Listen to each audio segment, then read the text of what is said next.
आमे भावुचे जे दीप लिभिगला बा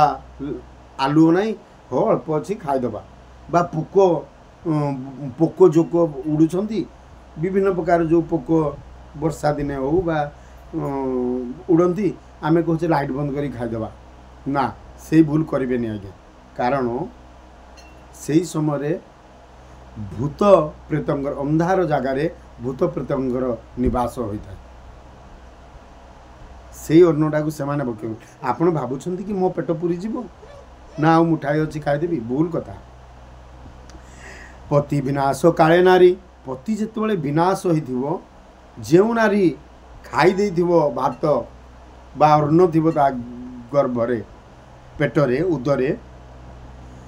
पतिनी विनाश काले नारी अन्न भुंजई न विचारी जे तम भरे दान देई तम भरे दान देई तम माने अंधार रे दान देई से सर्व प्रेत योग्य होई अंधार रे जी दान दे था एमंत द्रव्य जेबे मिले प्रेत भुंजई नहीं बोले मु तो हूँ लभई किंचित भजने तोष नहे तो किंतु केते किए अंधार रे किए लाइट रे खाई देथिबो आलू रे खाई देथिबो अल्प जुड़े थिबो से तक खाइबी अच्छा पाटिरू बा पेटरू बांती लाल मैला जहाँ बाहर केते केते बाहर से कौन पेट पूरी गोटे पिशाचीर दीर्घकाय शरीर कहूँ कि बड़ दुखरे कहूँ क्या ब्राह्मण बसई कहते पिशाची धर्मदत्त ब्राह्मण को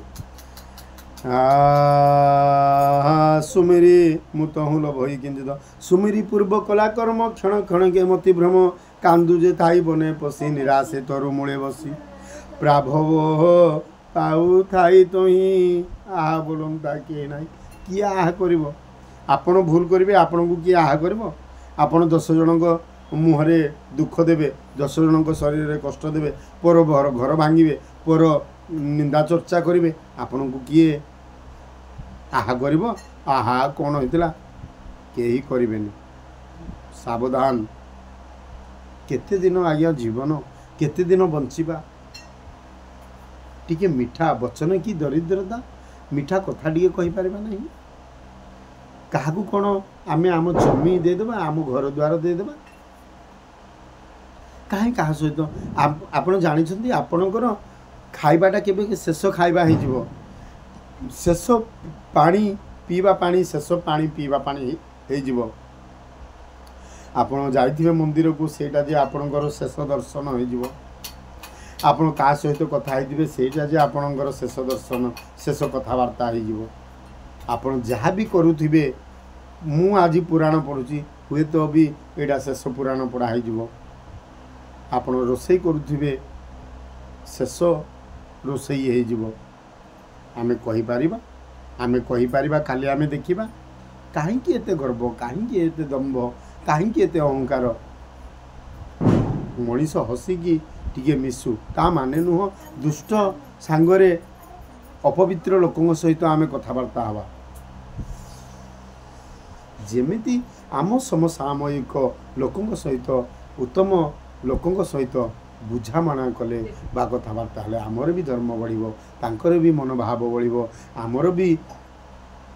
हृदय रे भक्ति जात हो तेणु एबे कारण करी मते नमई तुम पाद आत्मा पवित्र हेला मोर दुसह घर दुख राशि तब प्रसादे सर्वनाशी आत्मा पवित्र हेला मोर गत अपराध कला दूर एबे कारण करी मते नमई तुम्भ पादवते कलहा मुखु या शुणी ब्राह्मण मने मने गुणी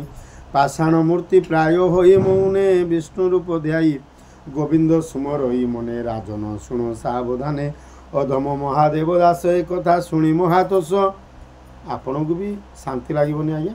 ये कथा शुणिकी निश्चित मत तो खुशी लगुच महादेव दास जी लिखिं संतोष अधम महादेव दास गोविंद नाम चिंती हृदय शरण गला पद्म पादे अज्ञान स्थिरीकर हिते पद्म पुराण अर्थ गीते जगते कली प्रकाश सुजने न घेनिब दोष मोर दोष घेनिब नाही हे सुजने मु जहाँ पारू ताहा कहीदेची जहाँ पारू ताहा लिखिदेची मो दोष को आपणा गुण रे भावी मोर दोष मार्जना करिवे। इति श्री पद्मपुराणे उत्तरखंडे कार्तिक महात्म्ये कलहा गत जन्म कर्म कथने नाम षोडश अध्याय। पुनर्बार आमे देखावा कथा सुनिबा सप्तदश अध्याय। नारद कहउचंदी पृथ्वीराजा को तापर घटना कौन होइछि आमे निश्चय श्रवण करिबा पाठ करिबा रहुछि। जय जगन्नाथ। समस्तंगर चलापथ कुसुमित हो। देखुथिबा भाई भौणी वयस्क माँ माउसी समस्त को नमस्कार करुछि। अधम सुरेन कुमार महापात्र।